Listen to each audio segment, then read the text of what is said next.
নতুন সকাল আনতে হবে, দেখবো মামা পিছু কানক গুলো চোখরা নালে শির হবে নাই চুল। ওরে বাংলাদেশের মানুষ তোরা জামাতে ইসলামী দেখছে না, ঠিক না? ওরে বাংলাদেশের মানুষ তোরা জামাতে ইসলামী দেখছে না। চল চল চল চললে চললে চল আমার ভাইয়ার বোনের গুণী বেশ ভালা পতলা স্বজন হারা শোকের মিছিল চলবে কতকাল। নিরাপদে ফিরবো ঘরে বিজয় নিয়ে, তবে আমরা যদি না থাকি মা কেমনে সকাল হবে। ওরে চেতনা হারা জামাতে ইসলামী দেখছে না, ঠিক না? ওরে চেতনা হারা জামাতে ইসলামী দেখছে না। চল চল চল চল চল চল চললে চললে চল চললে চললে চল। আসসালামু আলাইকুম।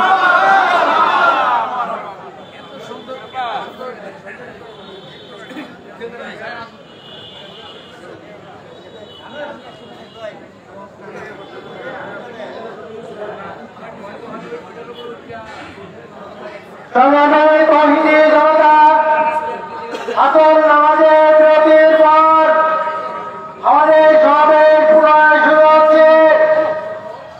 এই সমাবেশের এই পর্যায়ে বক্তব্য রাখবেন আজকের এই সমাবেশের প্রধান বক্তা তাদের সামুয়েদা সুরেশপুর আসনের জামাত মনোনীত এমপি পদপ্রার্থী বিশিষ্ট শিক্ষাবিদ জনতা ডক্টর মোশাররফ হোসেন মাসুদ। জনতা ডক্টর মোশাররফ হোসেন মাসুদ।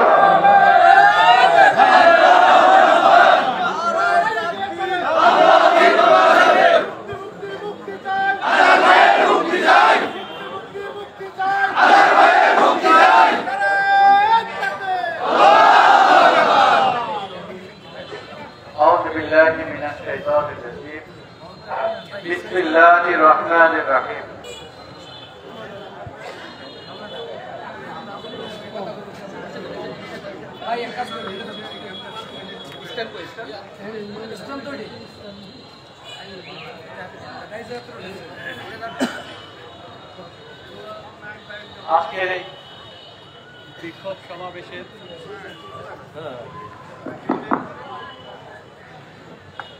আজকের এই বিক্ষোভ সমাবেশের উপস্থিত সম্মানিত সভাপতি বাংলাদেশ জামাত ইসলামী শরীয়তপুর জেলা শাখার সম্মানিত আমির অধ্যক্ষ মাওলানা আব্দুল রব হাশেমি, আজকের অনুষ্ঠানের প্রধান অতিথি জামাত ইসলামীর প্রবীণ নেতা বাংলাদেশ জামাত ইসলামীর ফরিদপুর অঞ্চল টিম সদস্য জননেতা মাওলানা খলিলুর রহমান, উপস্থিত জামাত ইসলামীর জেলা উপজেলা এবং বিভিন্ন পর্যায়ের নেতৃবৃন্দ, জামাত ইসলামীর বিভিন্ন পর্যায়ের জনশক্তি, উপস্থিতি, সাংবাদিক বন্ধুগণ, আইন শৃঙ্খলা রক্ষায় নিয়োজিত কর্মীবৃন্দ, নেতৃবৃন্দ এবং আজকের এই সমাবেশে যারা উপস্থিত আছেন সবাইকে আন্তরিক অভিনন্দন জানাচ্ছি, শুভেচ্ছা জানাচ্ছি। আসসালামু আলাইকুম ওয়া রাহমাতুল্লাহি ওয়া বারাকাতুহু।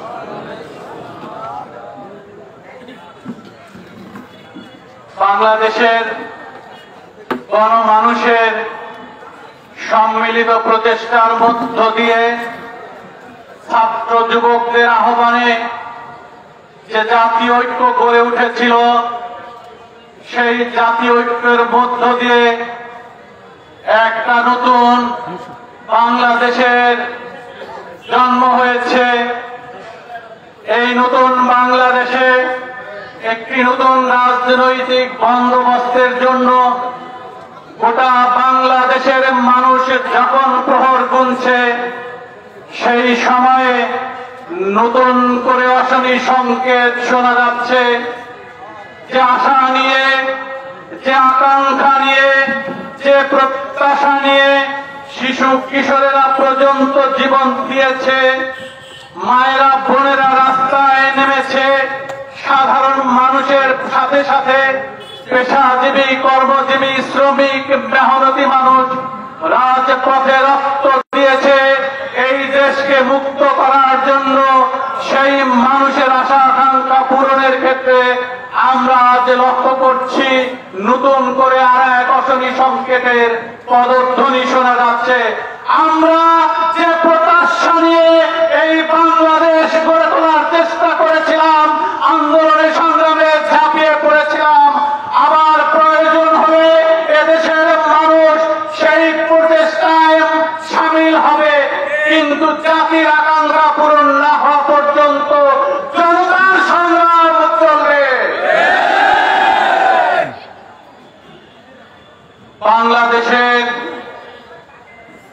স্বাধীনতা, সার্বভৌমত্ব, বাংলাদেশের ভৌগোলিক অখণ্ডতা রক্ষা, এদেশকে একটি আধুনিক কল্যাণকর রাষ্ট্র হিসেবে গড়ে তোলার জন্য এদেশের মানুষ, এদেশের জনগণ সংগ্রাম চালিয়ে যাচ্ছে। মানুষের এই সংগ্রামে বাংলাদেশ জামায়াত ইসলামী গুরুত্বপূর্ণ ভূমিকা পালন করছে। এদেশের মানুষকে একটি শান্তিপূর্ণ, ন্যায় ভিত্তিক, আদর্শ কল্যাণ রাষ্ট্র হিসেবে গড়ে তোলার জন্য কাজ করছে। বাংলাদেশ জামায়াত ইসলামীর দুইজন নেতা এক সময়ে বাংলাদেশের মন্ত্রী হয়েছিলেন। তাদের বিরুদ্ধে নানা ধরনের প্রোপাগান্ডা, পরিকল্পিত অভিযোগ তৈরি করে তাদেরকে বিচারের নামে জুডিশিয়াল কিলিংয়ের শিকার করা হয়েছে।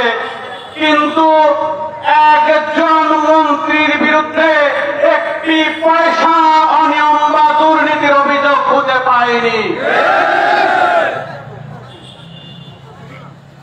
যে মানুষটি কোন অন্যায়ের সাথে আপোষ করেননি, যে মানুষটি লোভের কাছে পরাজিত হয়নি, যে মানুষগুলো কোন অপশক্তির কাছে আত্মসমর্পণ করেননি, তাদের বিরুদ্ধে এমন জঘন্য অভিযোগ আনা হয়েছে, জনসম্মুখে সেই অভিযোগের কথা কোন ভদ্রলোকের পক্ষে উচ্চারণ করা সম্ভব নয়।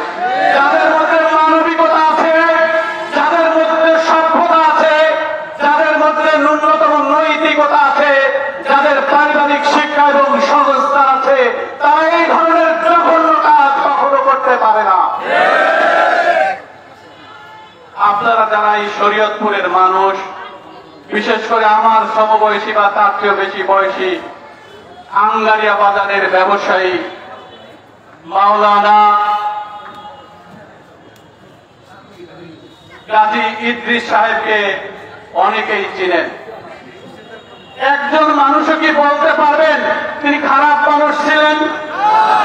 একজন মানুষও কি বলতে পারবেন তিনি কারো হক নষ্ট করেছেন? মাহমুদপুরের একজন মানুষও কি বলতে পারবেন তিনি তার প্রতিবেশী বা গ্রামবাসীর সাথে খারাপ আচরণ করেছেন?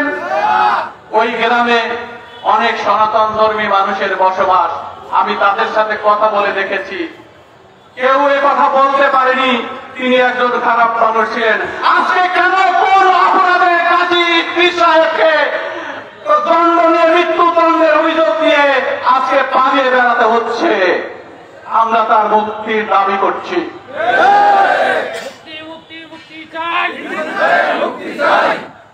আজকে বাংলাদেশ জামায়াত ইসলামীর সহকারী সেক্রেটারি জেনারেল, ইসলামী ছাত্র আন্দোলনের অন্যতম সিপাহসালার জনাব আজহারুল ইসলাম জেলখানায় রয়েছে।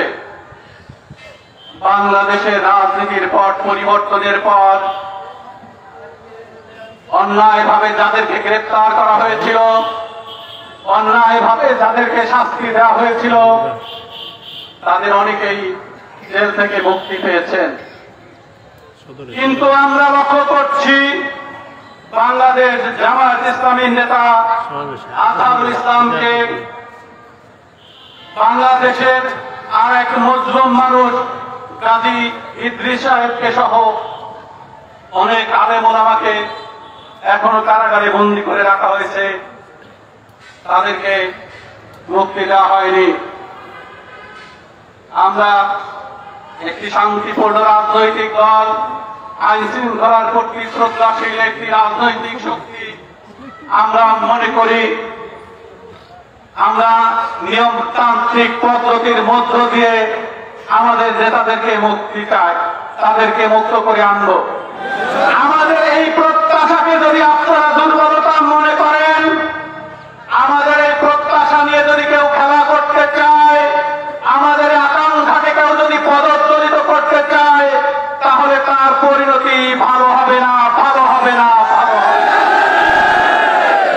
যে বিচার হয়েছে প্রশাসনে, যে বিচার হয়েছে অন্যায়ভাবে, যে বিচার ব্যবস্থা গোটা পৃথিবীব্যাপী বিতর্কিত। আজকে যে আইসিটি আদালত তৈরি করা হয়েছে, সেই আদালতের একজন অন্যতম বিদেশি বিশেষজ্ঞ ক্যাপ্টেন পরিষ্কার বলেছেন যে এটা ছিল চরম অন্যায় এবং অবিচারের একটা প্রহসন।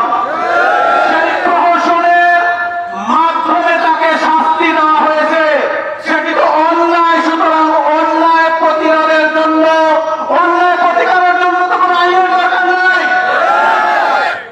মিথ্যা তো এমনিতেই বাতিল, তার বিরুদ্ধে আইনি প্রক্রিয়া করে সময় ক্ষেপণ করে আজহার ভাইয়ের মুক্তিকে বিলম্বিত করবেন, এটা হতে পারে না। আমরা পরিষ্কার বলতে চাই, মানুষের উপরে যখন জুলুম করা হয়, মানুষের উপর যখন অবিচার করা হয়, মানুষের অধিকারকে যখন পদদলিত করা হয়, তখন আল্লাহর আরশ কেঁপে ওঠে।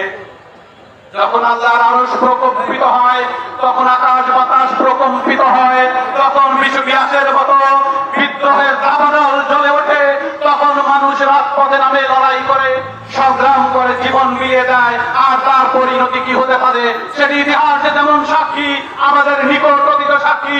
সেই দিনের দিকে বাংলাদেশের মানুষকে আর ঠেলে দিয়েন না, আর সেদিকে মানুষকে যেতে বাধ্য করবেন না। আপনাদের সুন্দর বুদ্ধি উদয় হোক, অবিলম্বে আজহার ভাইকে মুক্তি দেওয়া হোক, এই দাবি জানিয়ে রাজপথে জনগণের সাথে নিয়ে আমাদের নেতার মুক্তি আন্দোলনকে অব্যাহত রাখার প্রতিশ্রুতি ব্যক্ত করে আমার বক্তব্য এখানে শেষ করছি। আল্লাহ হাফেজ। বাংলাদেশ জিন্দাবাদ, বাংলাদেশ জামায়াত ইসলামী জিন্দাবাদ। আজহার ভাইয়ের মুক্তি চাই, দিতে হবে, দিয়ে দাও।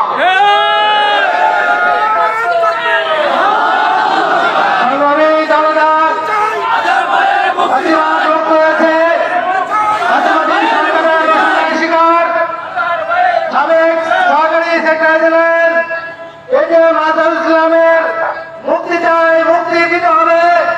এই পর্যায়ে বক্তব্য রাখবেন আজকের এই সমাবেশের প্রধান অতিথি বাংলাদেশ জামায়াত ইসলামী সৈয়দপুর জেলা শাখার সাবেক আমির, সৈয়দপুর অঞ্চল টিম সদস্য, বিশ্ব ইসলামী চিন্তাবিদ মাওলানা মোহাম্মদ ফজলুর রহমান।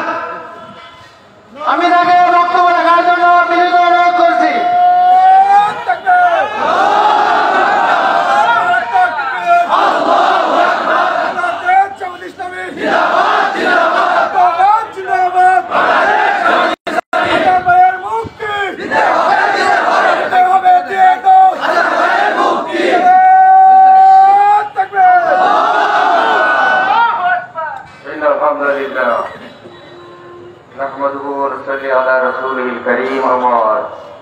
আমরা সকলে একবার দুরূদ ইব্রাহিম পড়ি। আল্লাহুম্মা সাল্লি আলা মুহাম্মদ ওয়া আলা আলি মুহাম্মদ কামা সাল্লাইতা আলা ইব্রাহিম ওয়া আলা আলি ইব্রাহিম ইন্নাকা হামিদুম মাজিদ। আল্লাহুম্মা বারিক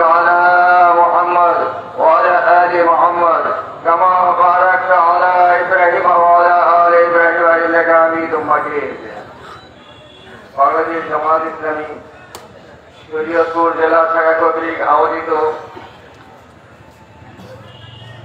আজকের এই বিক্ষোভ সমাবেশের সংগ্রামী সভাপতি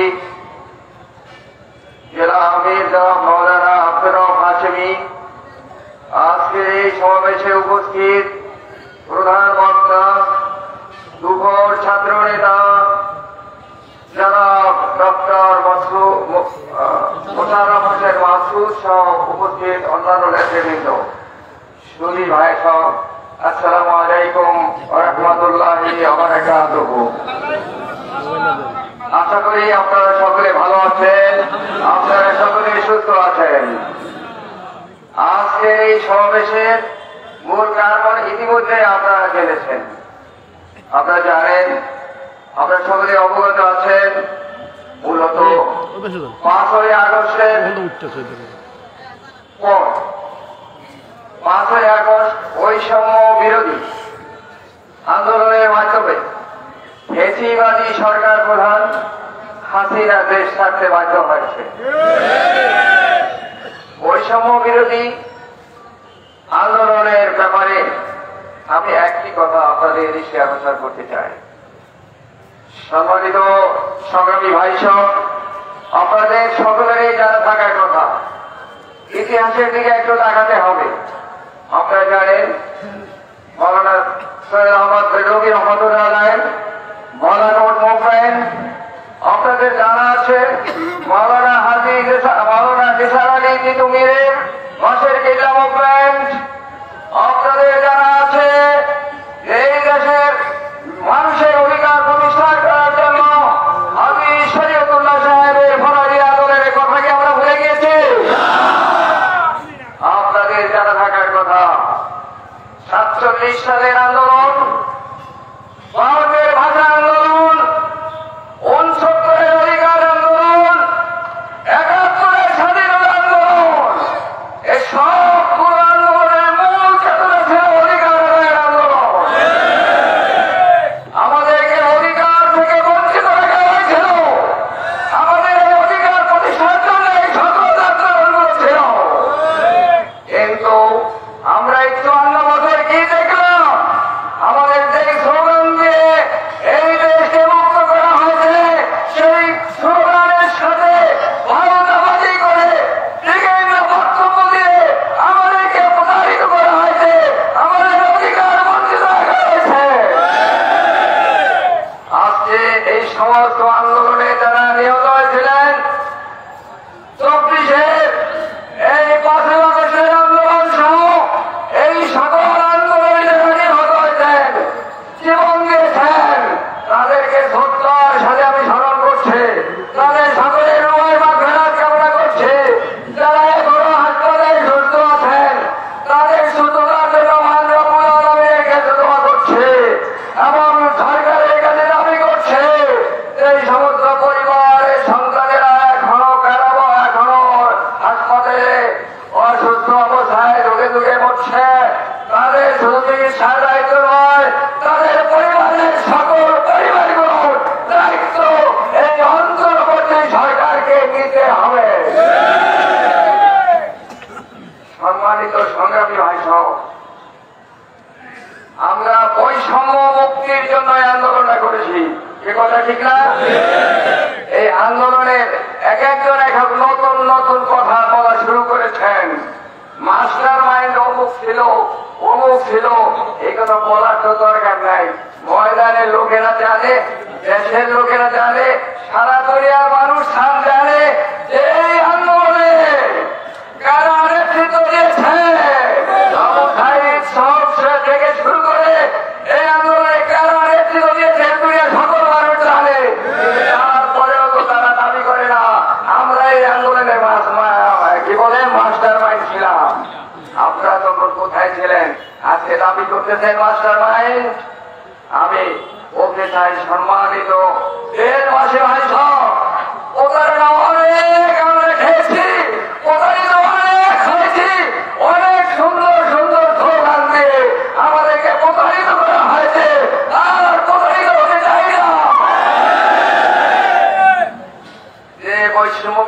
আন্দোলনের মাধ্যমে এই পরিবেশ সৃষ্টি হয়েছে। এই পরিবেশ সৃষ্টি হওয়ার পরে অনেকে কারামুক্ত হয়েছে। জামাত ইসলামী এখনো বৈষম্যের শিকার। জামাত ইসলামী এখনো বৈষম্যের শিকার। আমরা কি এই বৈষম্যের শিকার থাকবো? জামাত ইসলামীর নেতৃবৃন্দ, বিশেষ করে জামাত ইসলামী তখনকার ভারপ্রাপ্ত সেক্রেটারি জেনারেল, যাকে রাত্রিবেলায় তিনি অফিস থেকে বাসায় ফেরার পথে গ্রেফতার করে নিয়ে যাওয়া হয়েছিল, তার রিমান্ডে নিয়ে তার উপর যে অমানুষিক নির্যাতন নিপীড়ন চালানো হয়েছে, তার চিকিৎসা পর্যন্ত করা হয় নাই।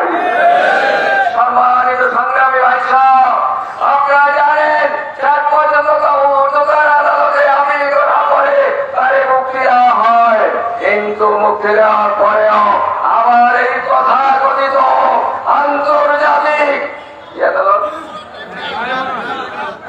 আন্তর্জাতিক মানবতাবিরোধী আন্দোলনের এই ধোয়া তুলে তাকে গ্রেফতার করে আবার কারাবন্দী করা হয়।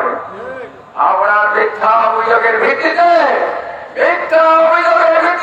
তাকে মৃত্যুদণ্ড দেওয়া হচ্ছে, দেওয়া হয়।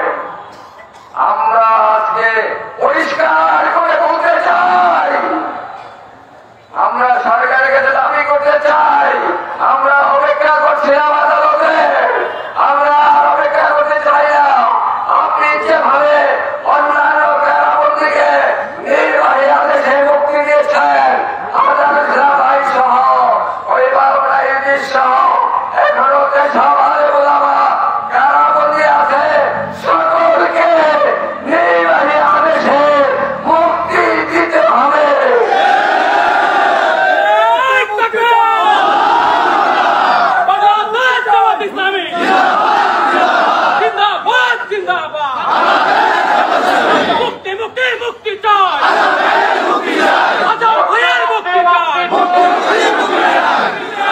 সংগ্রামী ভাই সব কথা যতই থাকুক না কেন, বলার সুযোগ কম। আমি একটি কথা বলেই আমার বক্তব্য আমি শেষ করব। আজকে জামাত ইসলামী এই 16 বছর পরে ময়দানে রাজনৈতিক সভা, আজকে শুধু এখানে নয়, বাংলাদেশের সকল জেলা সদরে মহানগরীগুলোতে আজকে এভাবে বিক্ষোভ সমাবেশ। এই প্রথম রাজনৈতিক সভা। এতদিন আমরা অপেক্ষা করেছি, আর অপেক্ষা করতে রাজি নাই, সে কথা বলেছি। আমরা বলেছি নির্বাহী আদেশে মুক্তি দেন। যে কথা আমি বলবো সেটা হচ্ছে এই যে যারা আপনারা আজকে এখনই নির্বাচন চাচ্ছেন, আপনাদের তো মনে থাকে কোথায় না 24 সালে নির্বাচনের নামে যে প্রচার হয়েছে, তারা যেভাবে ক্ষমতায় আগে বসেছিলেন, 29 সালে আগে কি আপনারা কোনো কথা বলতে পারতেন? আজকে হাজার হাজার ছাত্র জনতার রক্তের বিনিময়ে পরিবেশ সৃষ্টি হয়েছে, আর আপনারা অস্থির হয়ে গেছে ক্ষমতার জন্য, নির্বাচনের জন্য। এই গভর্নমেন্টের কাছে আমাদের দাবি হচ্ছে মেরামতের আগে কোনো নির্বাচন মেরামত করতে হবে, তারপরে নির্বাচনে আমরা বিশ্বাস করি না। আমরা তো দেখছি 54 বছর, আমরা দেখলাম পাটনারিকের পরে কোটি টাকাও কামাইয়েছেন আপনারা এখানে শরীর করে, ক্ষমতায় এখনো যান নাই, আর কোটি কোটি টাকা আপনারা পকেট করেছেন। আপনারা শরীরে ধারে দোষকে ধারে আপন করতেছেন, এটা শরীর প্রবাসী জানে, এটা শরীর প্রবাসী জানে। ফিরে আসুন, এই আন্দোলনের সাথে গাদ্দারি করবেন না। এই যে জীবন বাজি রেখে যারা এই পরিবেশ সৃষ্টি করেছে, এই রক্তের সাথে গাদ্দারি করবেন না। যে ঐক্য সৃষ্টি হয়েছে, এই ঐক্য ভণ্ডুল করার সৃষ্টি করবেন না। আমি 26টি দলের যারা আপনার গত পরশুদিন আমাদের আপনার দ্বীপের ময়দান যিনি প্রধান উপদেষ্টা তার সাথে সাক্ষাৎ করেছেন সকল দল মিলে। তাদের সকলের কাছে আমাদের আবেদন, বিশেষ করে শরীরপুরে যারা আছেন, ঐক্য বিনষ্ট করার মতো কোনো কথা বলবেন না, কোনো পদক্ষেপ নেবেন না। শরীরপুরবাসী কিন্তু ভুলে যাবে না, মনে তাদের থাকবে। কাজে আমি আর দীর্ঘায়িত না করে আমার বক্তব্য এখানে শেষ করতে চাই। এভাবে আসুন, সংসদে যেতে হবে কোরআন নিয়ে, সংসদে নিতে হবে হাদিস নিয়ে। যারা সংসদে এই কোরআনের আইন যারা জারি করবে তাদেরকে সংসদে পাঠাতে হবে। তাদেরকে সংসদে পাঠাতে হবে। এজন্য প্রয়োজনীয় প্রস্তুতি এখন থেকে নেওয়ার আহ্বান রেখে আমি আপনাদেরকে আবারও সংগ্রামী সালাম দিয়ে আমার বক্তব্য এখানে শেষ করছি। আসসালামু আলাইকুম ওয়া রাহমাতুল্লাহি ওয়া বারাকাতুহু।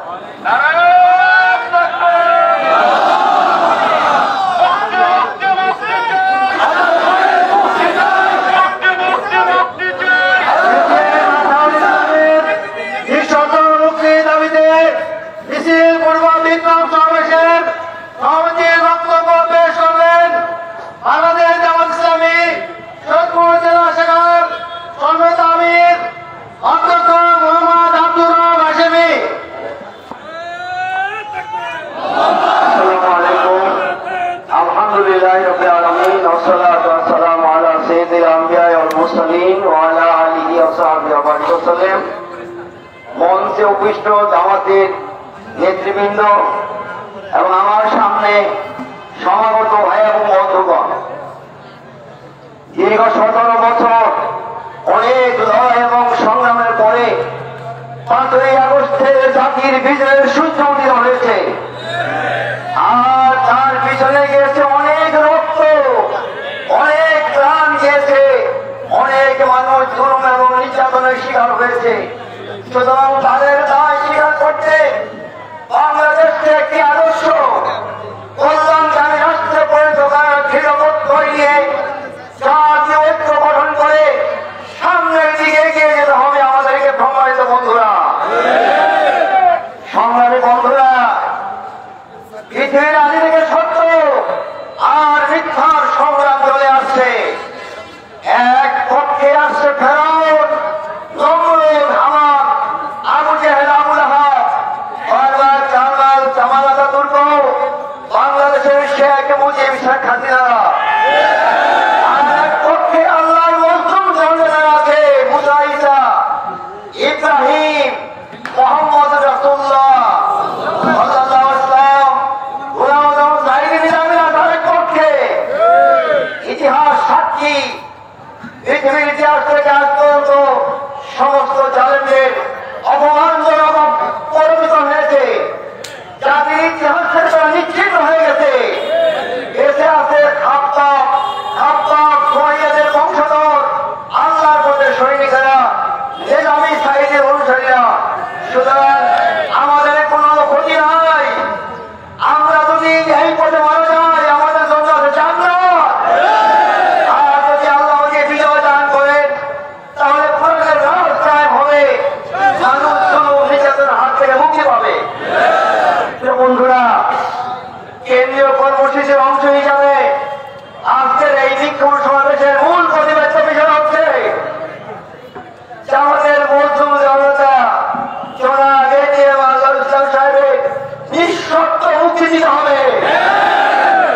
আজকে চেকচাপ থেকে তেঁতুলিয়া, রূপসা থেকে পাতুলিয়া, সারা বাংলাদেশের রাজপথ প্রকম্পিত হয়েছে।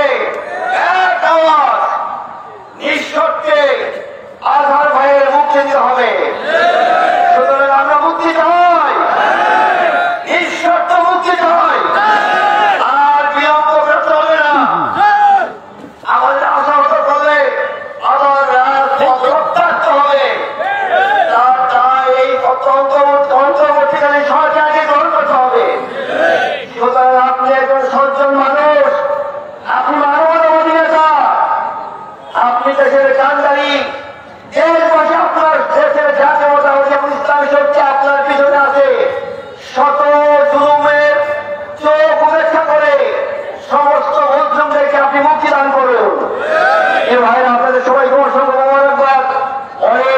করে দূর দূরান্ত থেকে আপনারা এখানে এসেছেন।